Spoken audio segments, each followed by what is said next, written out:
Edição especial, apenas em áudio, do Evangelho em 3 minutos. Pregação de 40 minutos com Mário Persona. Eu estava pensando como o cristianismo se afastou daquilo que é originalmente encontrado na Bíblia.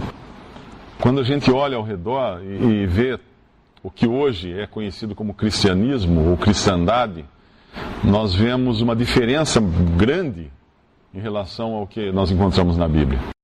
Nós estamos agora em junho, né? Junho é uma época de festas juninas, de festas em devoção de determinados santos da religião católica, coisas que nós não encontramos na Bíblia. Não existe nem sinal disso, nem um indício disso. Nós passamos pela cidade e nós vemos templos, diferentes templos, católicos, protestantes, e nós não encontramos na Bíblia. Nós passamos pelas páginas da Bíblia, não encontramos templos. Existia um templo, sim, que Deus mandou construir em Jerusalém, e só aquele, não podia construir nenhum outro.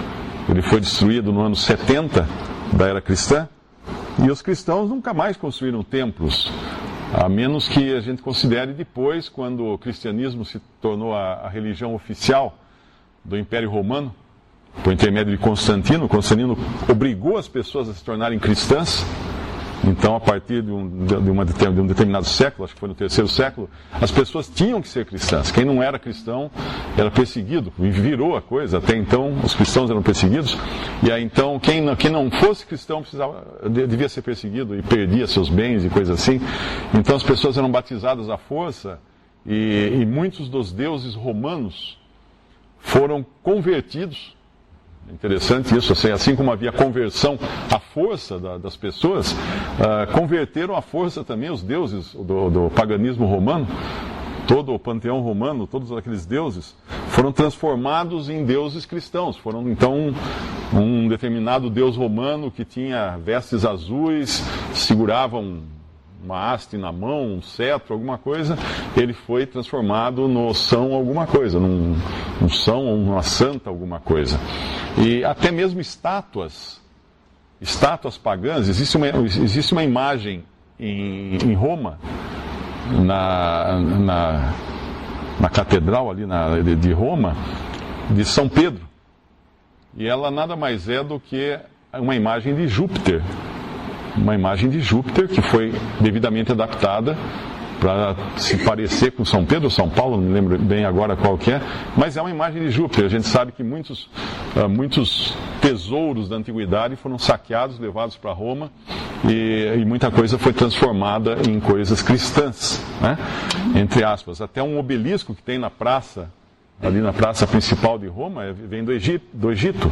E no topo dele colocaram uma cruz, quer dizer, resolveu o problema no obelisco, que era uma obra pagã, reverenciando os deuses egípcios, e foi transformado isso em cristão. Então, tudo que nós vemos ao redor hoje como cristandade ou cristianismo, nem sempre é o que encontramos na Bíblia.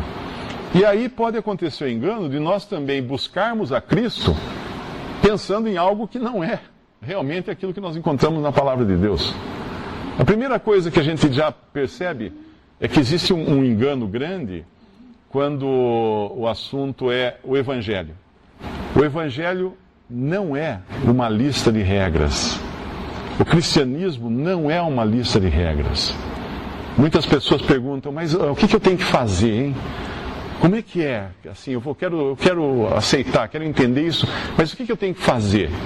Eu tenho que comprar alguma coisa? Eu tenho que pôr uma determinada roupa? Eu posso ir em tal lugar? Não posso ir em tal lugar? Então pensa-se que é uma lista de regras. Mas não, a lista de regras era no Antigo Testamento a lei que foi dada aos israelitas como maneira de provar que o homem seria incapaz de seguir uma lista de regras dada por Deus. E aí o homem se provou incapaz mesmo, ninguém conseguia guardar os mandamentos da lei, todos eles. E se alguém transgredisse um mandamento, era culpado de toda a lei. Era culpado de toda a lei. Não importava qual mandamento tivesse sido esse. E aí nós vemos que esse engano é comum quando o Evangelho não é uma lista de regras. O Evangelho não é uma forma de você melhorar de vida. O Evangelho não é uma maneira de você aperfeiçoar a sua pessoa, se tornar uma pessoa mais dócil, mais bondosa, mais caridosa. Não, talvez o budismo seja alguma coisa assim, o shintoísmo seja alguma coisa assim, talvez essas religiões mais orientais sejam assim, mas o Evangelho não é isso. O Evangelho não é isso. O Evangelho, ele está muito mais para uma notícia, e a palavra evangelho significa boas novas, boas notícias, do que para uma regra de vida, uma lista de regras para se mudar de vida. Que boa notícia é essa? Imagine uma cidade que está sitiada, porque o inimigo vai atacar essa cidade e vai destruir todo mundo na cidade. Duas abordagens. Chega um mensageiro da cidade que estava na frente de batalha, vem correndo com seu cavalo, entra na cidade e fala: pessoal, foi resolvido o problema. Ah, foi. O que aconteceu? Olha, o inimigo deu uma lista de regras aqui para a gente seguir. E se a gente seguir todas elas, ele não vai atacar a cidade. Mas olha só, essas regras são impossíveis. Estamos perdidos, não vai ter jeito. Vamos morrer todos. Isso é a ideia com o Evangelho, que as pessoas têm do Evangelho. Agora, o que é o Evangelho realmente? Esse mensageiro vem com o seu cavalo, entra na cidade e fala: pessoal, tem uma boa notícia. Qual é a boa notícia? O inimigo foi vencido. Não há mais perigo de atacar a cidade. Isso é o Evangelho. Isso é o Evangelho. E quando a gente anda por aí pela cidade, você liga o rádio, liga a TV, aparecem lá os pregadores do Evangelho. E o que eles estão pregando, efetivamente?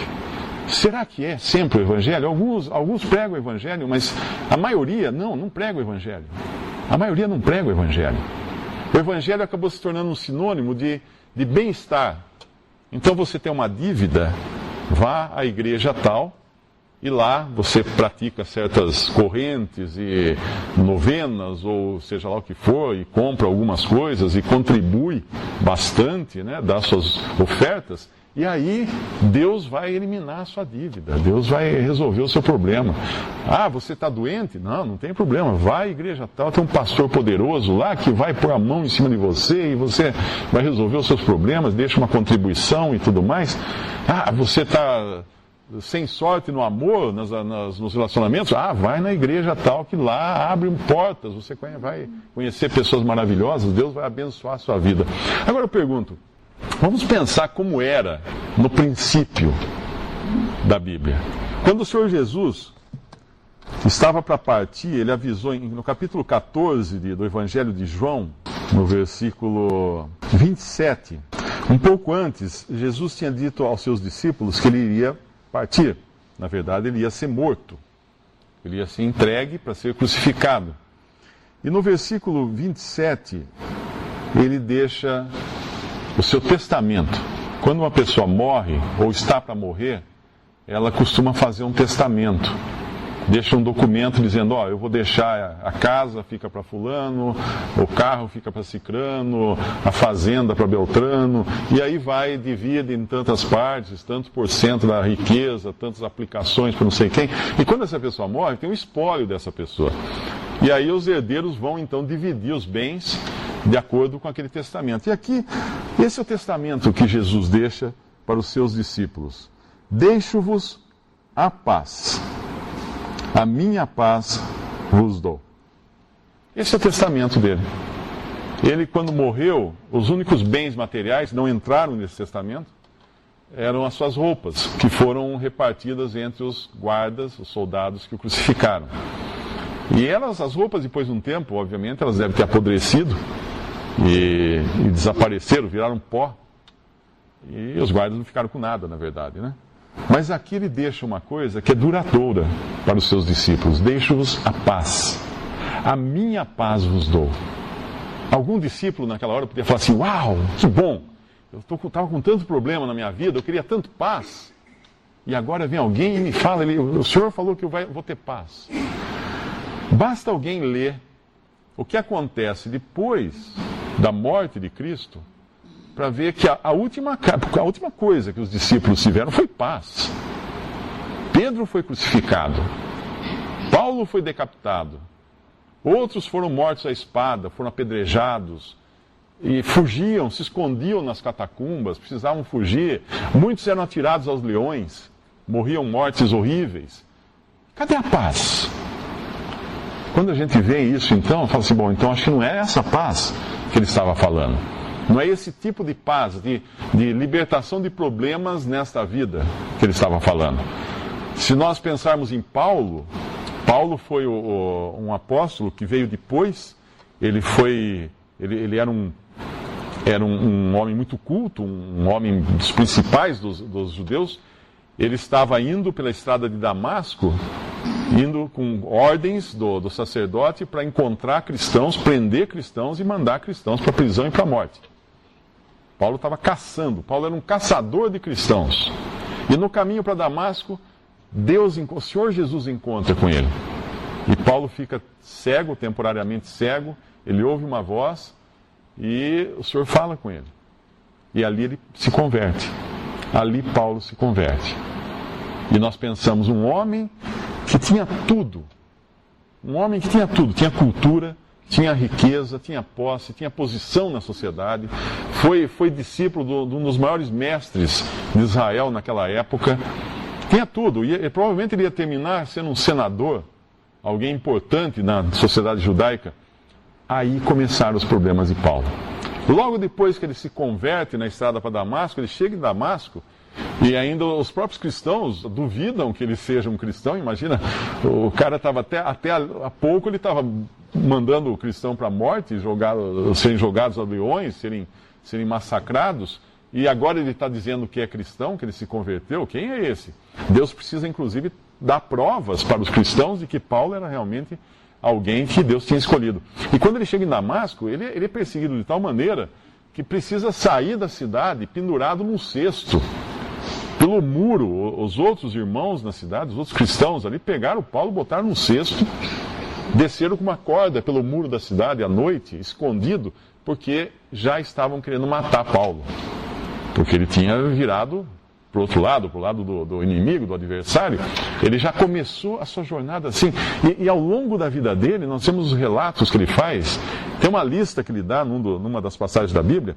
Não sei quantas vezes apedrejado, tantas vezes açoitado com açoites, tantas vezes em perigos no mar, em perigos na terra, foi assaltado várias vezes Paulo.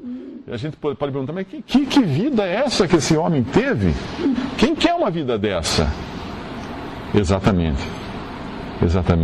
Quando nós vemos isso, toda aquela conversa de que uma pessoa que se converte a Cristo vai ter todos os seus problemas resolvidos, sua conta bancária vai ficar positiva e muito gorda, vai ter carros importados na garagem, vai ser curado de todas as doenças. Não tem isso na Bíblia.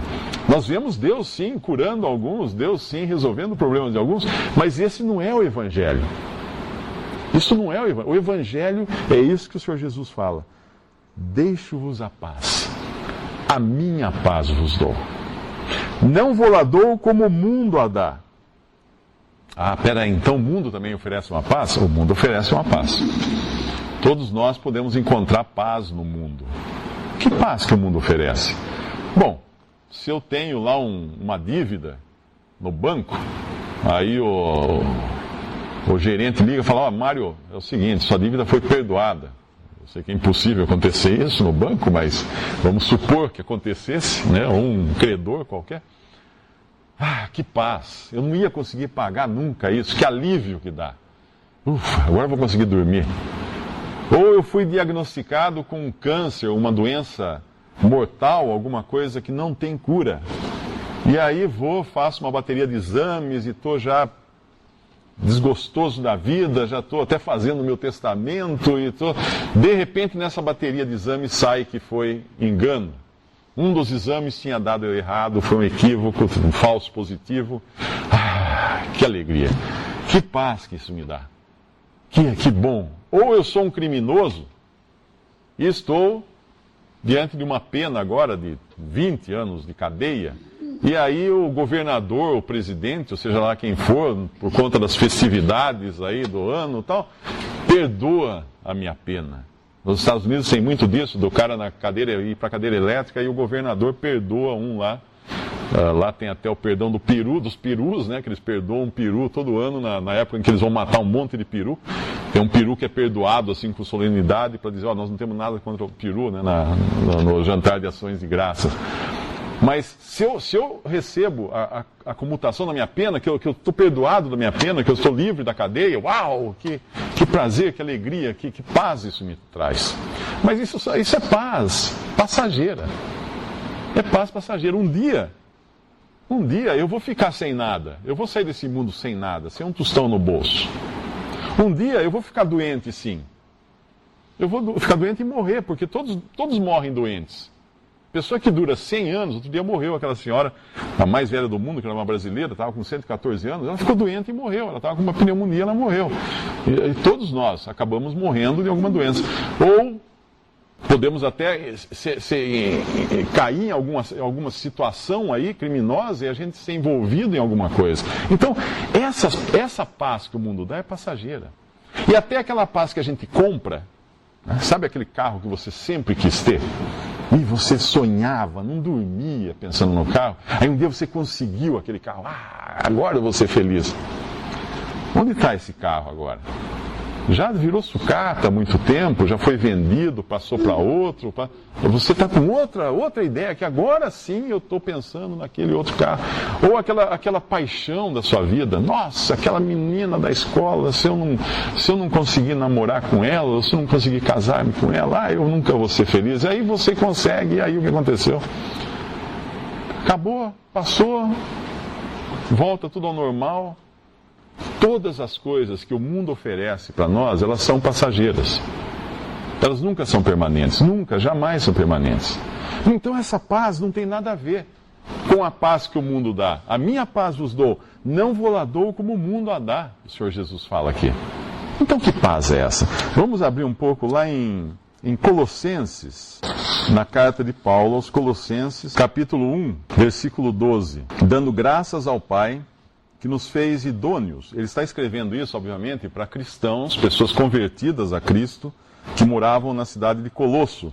Dando graças ao Pai que nos fez idôneos para participar da herança dos santos na luz, o qual nos tirou da potestade das trevas e nos transportou para o reino do Filho de seu amor, em quem temos a redenção, pelo seu sangue, a saber, a remissão dos pecados, o qual é a imagem do Deus invisível, o primogênito de toda a criação.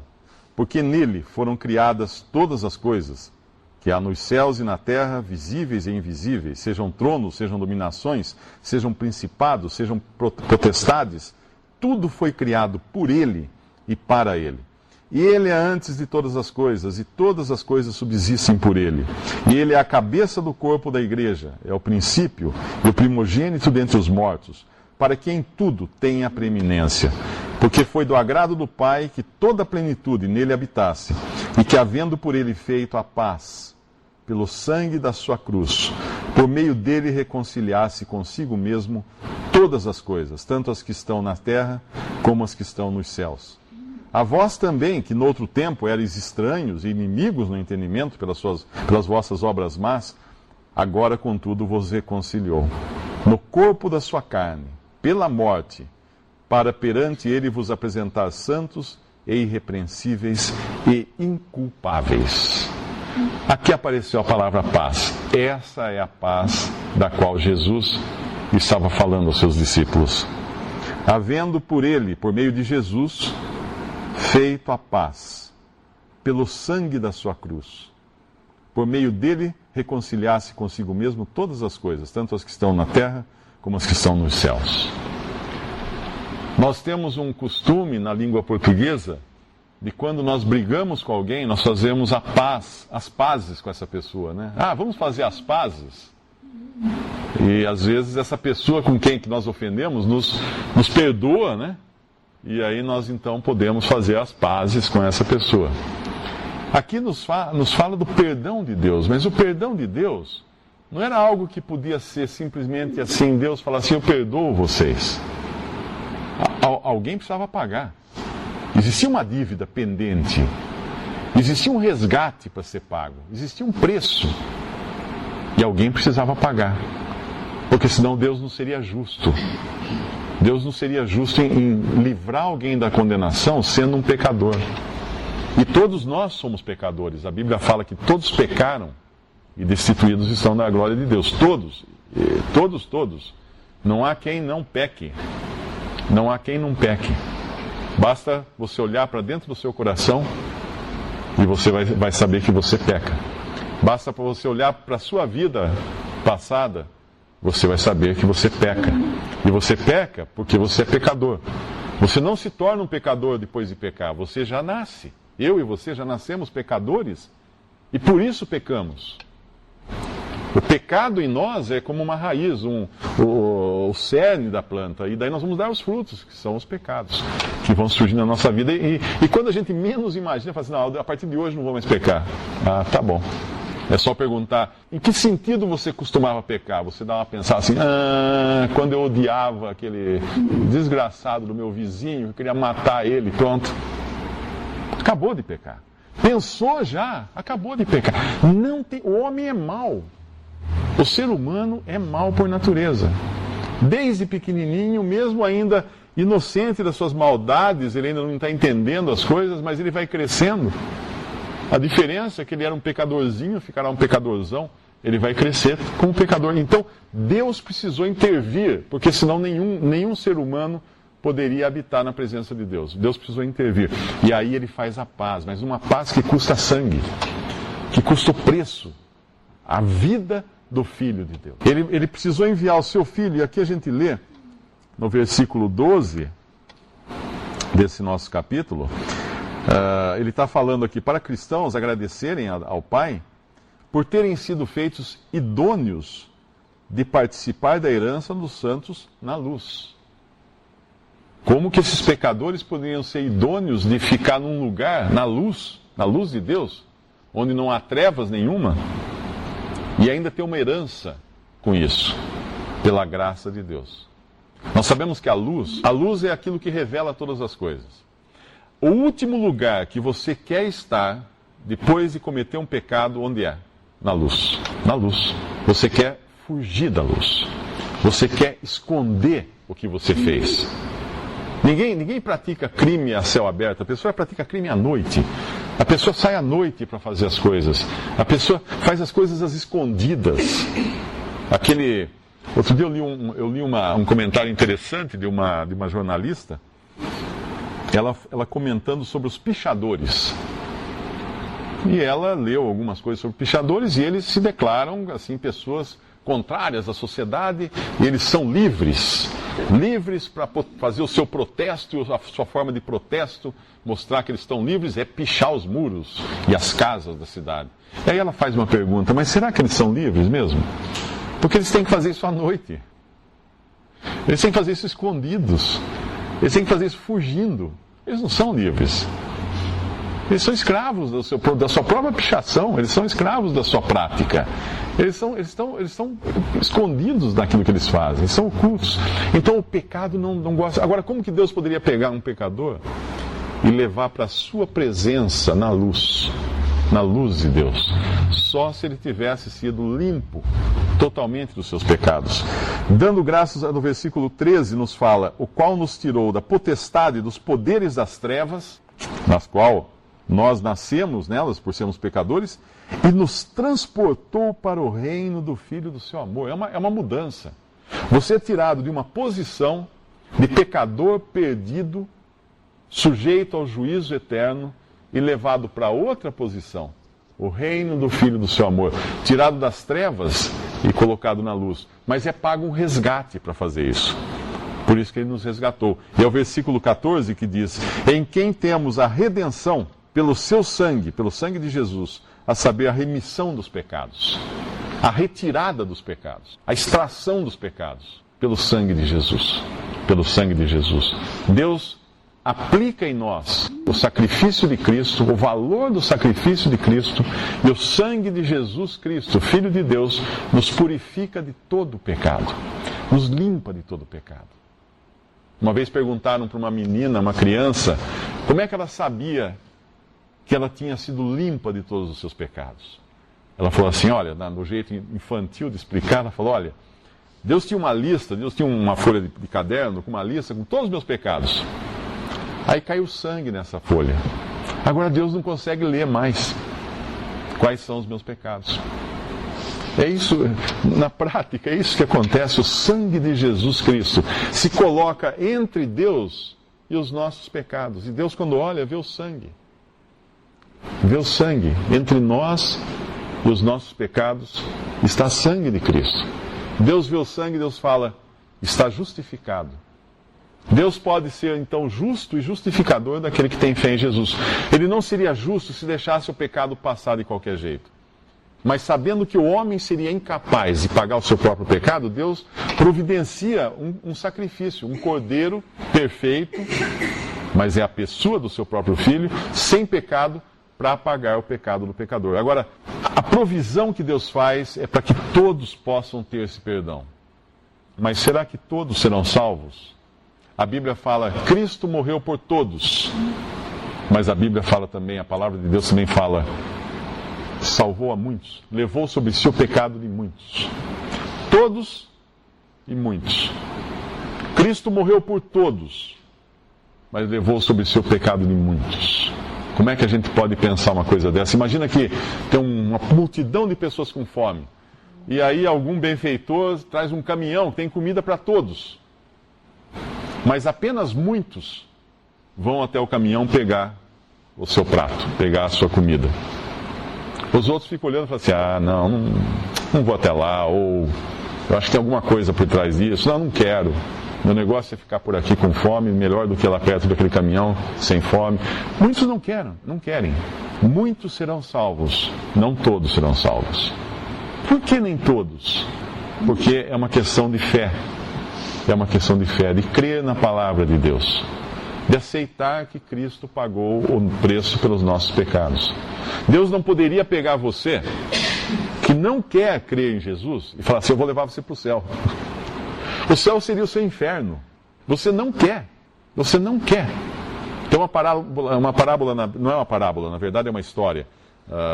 A história do rico e de Lázaro. Lázaro era um mendigo que ficava à porta de um rico, e o rico morre e Lázaro morre. E aí aparece nessa cena da história, Lázaro, na presença de Deus, descrito na Bíblia como no seio de Abraão, quer dizer, o lugar de privilégio, e o rico no Hades, no lugar dos mortos, sofrendo terrivelmente no lugar dos mortos. E ele fala para Abraão, né, que é um símbolo de Deus, uma figura de Deus, Abraão, manda Lázaro aqui para molhar minha língua, que eu estou com muita sede.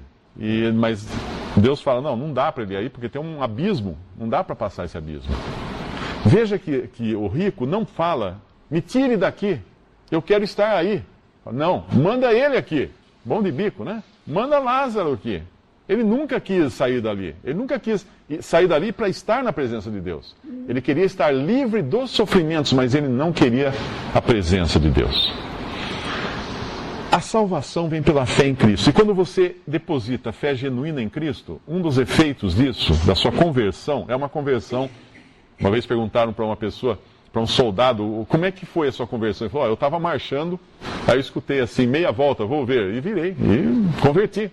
Deus fala com você para você se converter. O que é a conversão? É você se converter a Cristo. Agora, a conversão é acompanhada de outra coisa, arrependimento. Tem um versículo no Antigo Testamento, eu não sei se acho que é Jeremias que fala, ele fala assim, no dia em que me arrependi, bati no peito, senti os meus pecados. Senti os meus pecados no dia em que me arrependi. Se você busca um cristianismo sem arrependimento, não é o cristianismo. Esse é do homem na TV lá, que está oferecendo mundos e fundos. Simplesmente pague, dê lá sua contribuição e você ganha. Mas não é isso o cristianismo. O cristianismo, a conversão genuína vem com arrependimento dos pecados. Um cristão, ele passa a odiar o pecado. Ele passa a se sentir mal quando peca. Existe uma diferença entre uma porca e uma ovelha.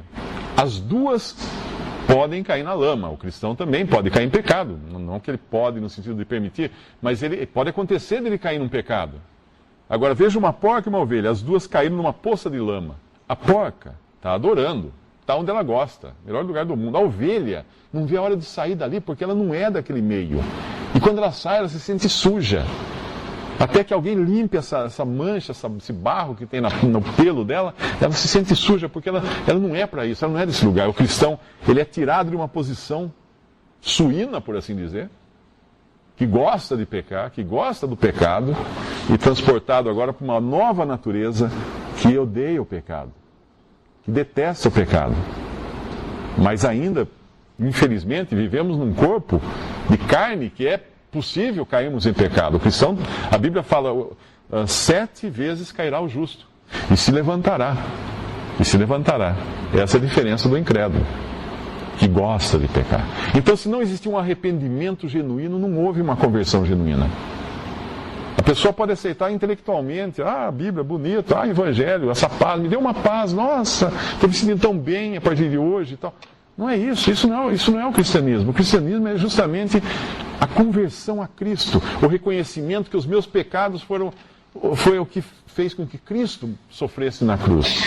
Ele teve que pagar por cada um deles ali na cruz, por causa de mim, por causa dos meus erros.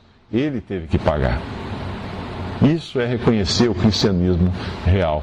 E aí vem a continuação, falando de Cristo, que é o primogênito de Deus, imagem do Deus invisível, primogênito de toda a criação, versículo 16, nele foram criadas todas as coisas que há nos céus e na terra, visíveis e invisíveis, sejam dominações, principados, potestades, tudo foi criado por ele e para ele. Ele é antes de todas as coisas subsistem por ele, ele é a cabeça do corpo da igreja, o princípio e o primogênito dentre os mortos, para que em tudo tenha a preeminência, o primeiro lugar. Porque foi do agrado do Pai que toda a plenitude nele habitasse. Agora, depois de falar dessa pessoa tão exaltada, tão maravilhosa, tão privilegiada, que é Cristo, é Deus e homem, ele fala, havendo por ele feito a paz pelo sangue da sua cruz, por meio dele reconciliasse consigo mesmo todas as coisas. No corpo da sua carne, vai falar no versículo 22, no corpo da sua carne, pela morte, no versículo 22 fala. Esse é o Evangelho. Rejeitem qualquer Evangelho sem sangue.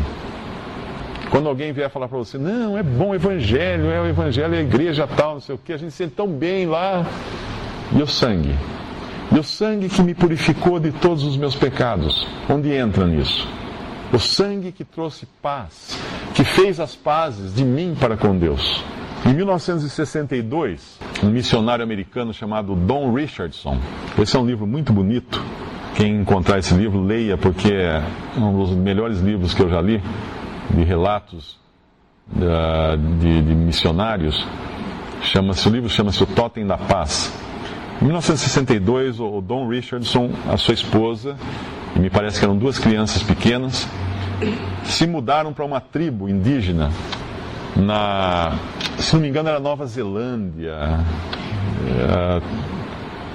eu não me lembro, tem um nome estranho, mas para aqueles lados lá, uma tribo de aborígenes, indígenas, que mal havia sido contactada pelo homem ocidental, pelo homem branco, e eles foram morar na tribo. Ele foi morar na tribo, ele e a esposa, para primeiro aprender a língua dos indígenas, depois desenvolver um vocabulário, uma gramática, um dicionário, para então começar a pregar o evangelho para aqueles indígenas. Pouco se sabia. O que se sabia deles é que eles eram os indígenas selvagens, matavam as pessoas de todo jeito, em as guerras com outras tribos, guerras sangrentas. E então ele começa a viver no meio desses índios, aprendeu a falar a língua deles, criou uma gramática. Um belo dia ele reuniu todos os principais da tribo lá na casa dos homens, tinha uma casa que era dos homens, dos chefes e tal, e falou o evangelho, contou a história do evangelho, falou de Cristo, como Cristo veio e depois como ele foi traído por Judas, um de seus discípulos, e por isso ele foi levado à morte e morreu para nos salvar dos nossos pecados. Só pregou o evangelho para eles. Quando ele terminou de pregar, os índios ficavam alegres, todos contentes, começaram a vibrar, fazer maior festa. E o Dom perguntou, né, para um do lado, falou assim, nossa, eles gostaram, né? Nós gostamos sim, gostamos de Judas. Mas como vocês gostaram de Judas? Gostamos de Judas. Judas é o cara. Judas é o cara. Aí que ele foi entender que na tradição daqueles indígenas, um herói era alguém que conseguisse fazer amizade com outra pessoa. Eles chamavam de cevar o porco, criar um porco cevado. O que é criar um porco cevado? Você pega um porquinho, bota no chiqueiro e vai dando comida, o porco está todo alegre, achando que está no melhor dos mundos. Um dia você vai lá e corta a cabeça dele e assa o porco. E Judas fez isso. Judas foi cevando, por assim dizer, a amizade com Jesus até o dia que ele o traiu. Claro que na Bíblia nós sabemos que isso estava previsto e Cristo sabia quem ele era, quem era Judas. Mas ali naquele momento, Judas é feito o herói da tribo. Todos se regozijam de conhecer Judas, esse homem que tão habilmente enganou a todos e traiu, um traidor. O Dom voltou para sua cabana lá com a sua esposa, desesperado. Porque agora, além da preocupação dele, que como é que eu vou pregar o evangelho para esse povo, se Judas é o herói, o traidor é o herói? E mais, como é que eu vou saber que eles não estão fazendo comigo isso, que esse costume deles de cevar o porco, de criar o porco cevado? Eles vão me matar depois, vão me comer, vão me assar, fazer alguma coisa. E passaram-se alguns dias. Ele acordou um dia com uma algazarra na tribo, uma confusão, todos os indígenas correndo, pegando nas armas, seus arcos e flechas, suas lanças e tudo mais. E quando ele viu, as canoas da tribo inimiga estavam se aproximando da beira do rio e atracando na praia do rio e descendo os guerreiros da outra tribo. E enfileiraram todos os guerreiros armados da tribo inimiga. E os guerreiros da tribo onde ele estava enfileirados também. Ele pensou, agora vai sobrar para todo mundo, vai morrer todo mundo e eu no meio. Vai começar uma guerra entre os índios, que eram guerras terríveis que eles faziam entre si. Mas de repente, de uma canoa, o chefe indígena daquela tribo inimiga correu na canoa, tinha uma mulher na canoa com um bebê nos braços. Ele correu na canoa, tirou o bebê dos braços daquela mulher, atravessou o campo, o terreiro, até a tribo inimiga, a tribo do que o Dom Richardson estava morando, entregou o bebê para o chefe da tribo. Nessa hora o chefe pegou o bebê, passou para uma pessoa do lado, correu para uma das cabanas da tribo e saiu com um bebê da cabana e correu e entregou para o chefe da outra tribo. Quando eles fizeram isso, eles começaram a se abraçar. E aí começou uma festa. Fizeram festa, ficaram até altas horas comendo e se divertindo, dançando, cantando e tal. E aí ele não entendeu, o Dom Richard não entendeu nada. O que estão fazendo? Ele foi perguntar para os índios, era o seguinte, um costume que eles tinham chamava-se a criança da paz. Quando duas tribos queriam fazer as pazes e parar de guerrear, uma tribo pegava um de seus filhos e sacrificava, no sentido de matá-lo, mas entregava esse filho para o inimigo. Dava esse filho para o inimigo. E se o inimigo quisesse também fazer as pazes, ele pegava um filho e entregava para essa tribo. E aí a regra era a seguinte, enquanto essa criança vivesse, a tribo não podia ser atacada. Então esse menino aqui era o seguro de que essa tribo não se... A garantia de que se a tribo... Se eles tratassem mal essa criança, as crianças morressem, ai. Eles não podiam atacar eles, mas esses aqui poderiam atacar esses. Porque eles deixaram morrer a garantia de paz. Quando ele ouviu essa história, ele reuniu a tribo de novo e falou, olha, é o seguinte, Deus enviou o seu filho, Deus sacrificou o seu filho. O filho de Deus é o filho de paz, é o filho da paz. Ele veio para trazer a paz. E como agora ele vive, e vive eternamente, aqueles que têm o filho, têm vida eterna, têm paz eterna com Deus. Nunca Deus vai atacar você. Nunca, porque o filho está vivo. E o filho vive para sempre. E aí muitos índios começaram a se converter.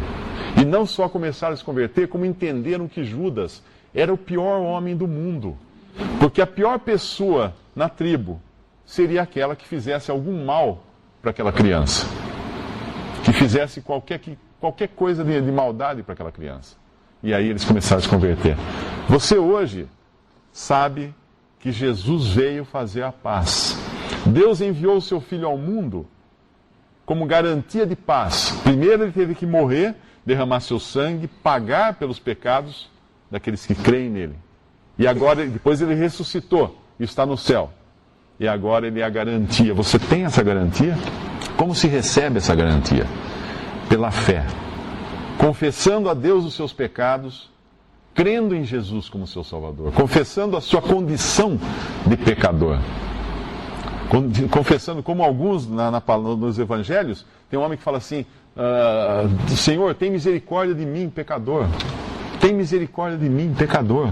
Eu sou pecador, tem misericórdia, tem compaixão, me salva por graça, me perdoa dos meus pecados. Quando você faz isso, você sai desse encontro com Deus perdoado de todos os seus pecados. Por quê? Porque eles já foram pagos lá na cruz. Mas você não tinha o perdão ainda. A morte de Jesus pagou os pecados há 2000 anos. Mas o perdão só acontece na hora que você crê em Cristo como seu Salvador, que você se converte a Cristo, que você escuta meia volta, vou ver, e você realmente se volta para Ele, e aí você tem o perdão e a salvação eterna garantida. Aí vai fazer sentido para você, deixo-vos a paz, a minha paz vos dou. E aí pode estar caindo a casa, pode estar caindo o mundo, pode ser o que for, você vai saber que você vai sair daqui e vai entrar na presença de Deus, não na presença de um inimigo, não na presença de um juiz, não na presença de alguém que vai condenar você. Não, seus pecados são perdoados. Deus vai olhar, Deus vai pegar a folha de caderno onde ele anotava os seus pecados, e vai olhar e falar assim, sujou de sangue, não posso mais ler. E vai lançar os seus pecados no esquecimento. E aí você terá eternamente a companhia de Deus, de Cristo, e a herança dos santos em luz, que é a promessa aqui. Podemos dar graças pelo Evangelho? Nosso Deus e nosso Pai, nós damos graças, Pai, pela Tua palavra que lemos aqui esta noite, pelas boas novas da salvação que há em Cristo Jesus, pela morte de Cristo na cruz por nós, morrendo ali, levando ali os nossos pecados, pagando o preço da nossa redenção, do nosso resgate. Pedimos, Pai, que Tu possas tocar o coração daqueles que porventura ainda não têm essa paz duradoura, essa paz eterna. A paz que foi feita por meio de sangue, que foi comprada pelo sacrifício de Cristo. Agradecemos pela ressurreição de nosso Senhor Jesus, que é a garantia agora de que para sempre estaremos salvos, a salvo da ira e da condenação eterna. Nós damos graças no nome precioso de nosso Senhor e Salvador Jesus. Amém. Visite 3minutos.net. Dúvidas? Visite respondi.com.br.